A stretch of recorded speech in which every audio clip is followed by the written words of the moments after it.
नमस्कार दोस्तों, आज मैं आपको सुनाऊंगा माँ दुर्गा और एक बूढ़ी गरीब। बहुत पुराने समय की बात है।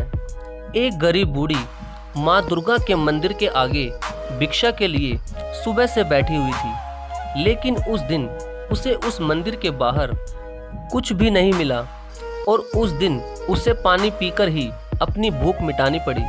तब उसने सोचा कि चलो कोई बात नहीं, शायद कल कुछ मिल जाए। तो अगले दिन भी वो दुर्गा माँ के मंदिर के आगे भिक्षा के लिए बैठ गई। तब उस बूढ़ी गरीब को यह देखकर बड़ी खुशी हुई कि मंदिर में उस दिन बहुत ही ज़्यादा भीड़ थी, शायद कोई त्योहार होगा, क्योंकि वो मंदिर दुर्गा माता का बहुत ही प्राचीन मंदिर था।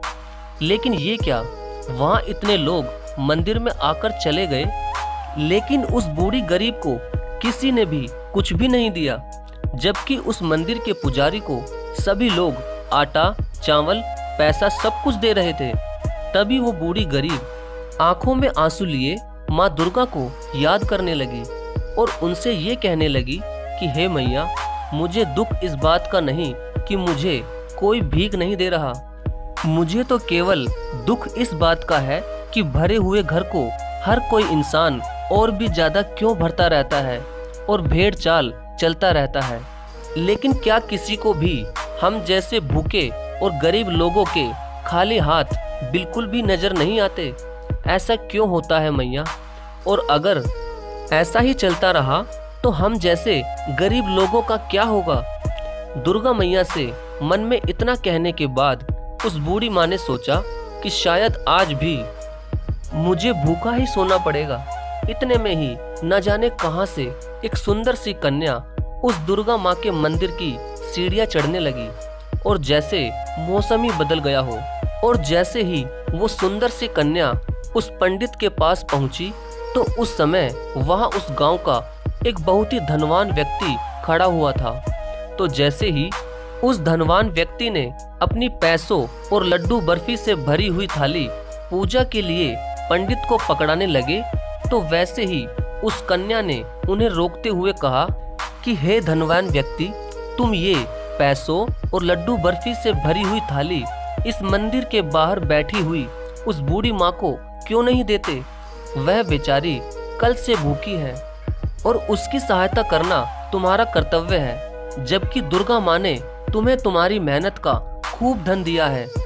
लेकिन उस धनवान व्यक्ति ने अपना घमंड दिखाते हुए उस छोटी सी कन्या से कहा कि तुम होती कौन हो, मेरी दुर्गा माँ की पूजा के बीच में आने वाली, और मैं ये अपना सारा धन इस बूढ़ी गरीब पर क्यों लुटाऊं?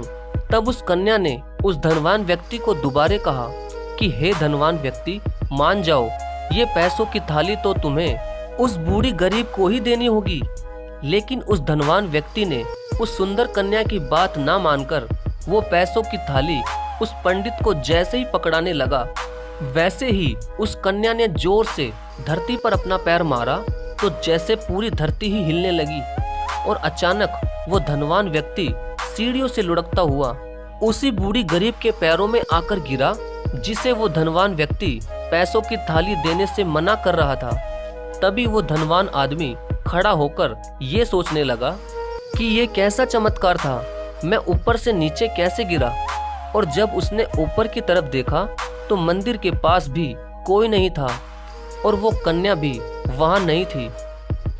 तो उसने उस मंदिर के पंडित से पूछा कि पंडित जी, अभी अभी यहाँ पर एक सुंदर सी कन्या खड़ी थी जो मुझे मंदिर में प्रसाद न चढ़ाकर उस गरीब बूढ़ी को देने के लिए कह रही थी। तो उस पंडित ने बहुत ही अचंभित होते हुए उस धनवान आदमी से कहा कि नहीं नहीं, यहाँ तो कोई भी कन्या नहीं आई, और तो और मैंने तो आपको भी यहाँ अभी अभी ही देखा है। इतना सुनते ही उस धनवान आदमी की आंखों में दुख भरे आंसू आ जाते हैं और वो सब समझ जाता है कि वो कन्या कोई और नहीं बल्कि मेरी दुर्गा माँ ही थी, मगर मैं उन्हें क्यों नहीं पहचान पाया और उनका कहा भी मैंने क्यों नहीं माना।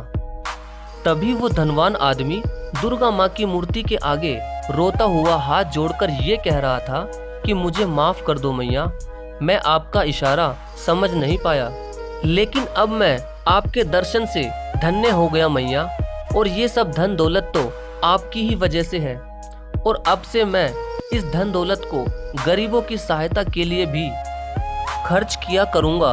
तभी उसी समय वो धनवान आदमी उस बूढ़ी गरीब के पास जाता है और उसे वो कुछ पैसे और कुछ खाने के लिए दे देता है। तो वो बूढ़ी गरीब उसे खूब आशीर्वाद देती है और कहती है कि तुम हमेशा धनवान रहो और माता रानी तुम्हारी और तुम्हारे परिवार की हमेशा रक्षा करे। ऐसे आशीर्वाद से उस धनवान आदमी को बहुत ही खुशी मिली, और तभी से उस आदमी को कोई भी गरीब मिलता था तो वो उसकी सहायता जरूर करता था।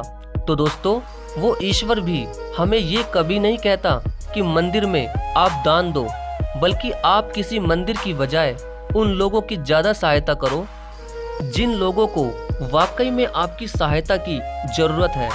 क्योंकि दोस्तों, ईश्वर ने तो हमें खाना पीना कपड़ा मकान सब दिया है, मगर क्या आपको कभी ये देखकर कभी भी अच्छा लगेगा कि जब आपके ही सामने कोई गरीब सिर्फ 2 रोटी के लिए ही आंसू बहा रहा हो? इसलिए दोस्तों, हमेशा हम सभी को गरीबों की सहायता करते रहनी चाहिए। जय माता दी।